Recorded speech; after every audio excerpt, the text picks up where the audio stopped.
السلام علیکم دوستو، کیسے ہو دوستو؟ پاکستان بننے کے بعد پاکستان میں ہوائی سفر پیائے پر ہی ہوتا تھا، لیکن 1993 میں پاکستان میں پرائیویٹ ایئر لائن کے جہاز پراپرلی اڑنا شروع ہو گئے۔ ان میں پوجا ایئر بھی تھے۔ اگلے کچھ سالوں میں پوجا ایئر جہاز کئی رول پر اڑنا شروع ہو گئے، لیکن کچھ وقت کے بعد پوجا ایئر مسئلوں میں گر گئی۔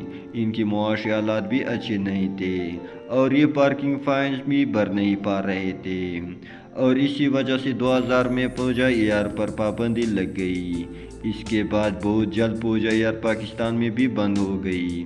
اگلے 11 سال تک پوجا ایئر بند ہی رہی، لیکن 2011 میں ایک دفعہ پھر پوجا ایئر کو لانچ کیا گیا۔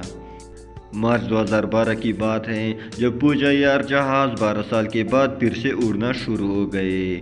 سب کچھ ٹھیک چل رہا تھا۔ اپریل 2012 میں پوجا ایئر نے اناؤنس کیا کہ یہ پہلی دفعہ اپنی ایوننگ سروس شروع کر لیں گے۔ ان کا جہاز کراچی سے اسلام آباد شام کے وقت اڑنا تھا۔ یہ انتہائی کامیاب رول تھا۔ بہت سے لوگ شام کے وقت ٹریول کر رہے تھے۔ پوجا ایئر کی 213 اس روٹ کے لیے چلنی تھی، لیکن یہ وہی بدقسمت جہاز تھا جس کی کہانی یہ ہے۔ 20 اپریل 2012 کی شام تھی۔ اس جہاز میں 121 مسافر تھے۔ جہاز بھرا ہوا تھا۔ جہاز کا کیپٹن 58 سالہ نور اللہ افریدی تھے اور جہاز کی دوسرا پائلٹ 53 سالہ جاوید ملک تھے۔ یہ دونوں آپس میں گہرے دوست بھی تھے۔ کراچی سے اڑنے سے پہلے ہی پائلٹ جانتے تھے کہ اسلام آباد میں موسم کافی خراب ہے۔ اسلام آباد میں بادل گرج رہے تھے اور بجلی چمک رہی تھی۔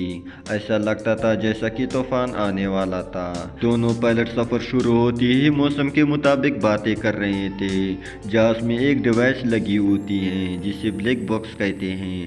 یہ بلیک باکس پائلٹ کی ساری باتیں ریکارڈ کرتے ہیں۔ اگر کوئی حادثہ جہاز کو پیش آئے تو یہ بلیک باکس بچ جاتی ہے۔ جہاز میں کیپٹن نور اللہ افریدی نے فلائٹ اٹینڈنٹ سے یہ بھی کہا تھا کہ خراب موسم کی وجہ سے اس سفر میں بہت بمپس آئیں گے۔ دونوں پائلٹ ویدر ریڈار کو بھی بار بار چیک کر رہے تھے۔ جاوید ملک نے تو یہ بھی کہا تھا کہ جہاز کو پشاور کی طرف لے جانا چاہیے، کیونکہ اسلام آباد کی طرف سے جہاز اڑانا خطرناک ہو سکتا تھا، لیکن کیپٹن نور اللہ افریدی نے کہا کہ میں اسلام آباد میں ہی لینڈ کر لوں گا۔ جہاز میں موجود ویدر ریڈار میں صاف دکھائی دے رہا تھا کہ اسلام آباد کا موسم مزید خراب ہوتا جا رہا ہے۔ بہرحال یہ جہاز سفر کرتا ہوا اسلام آباد ایئرپورٹ کے قریب پہنچا ہوا تھا۔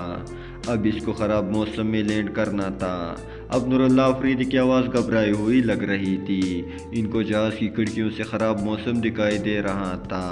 ان کو زمین پر موجود ایئر ٹریفک نے بتایا کہ ایئرپورٹ کے ساؤتھ میں طوفان میں سے ایک چھوٹا سا گیپ ہے۔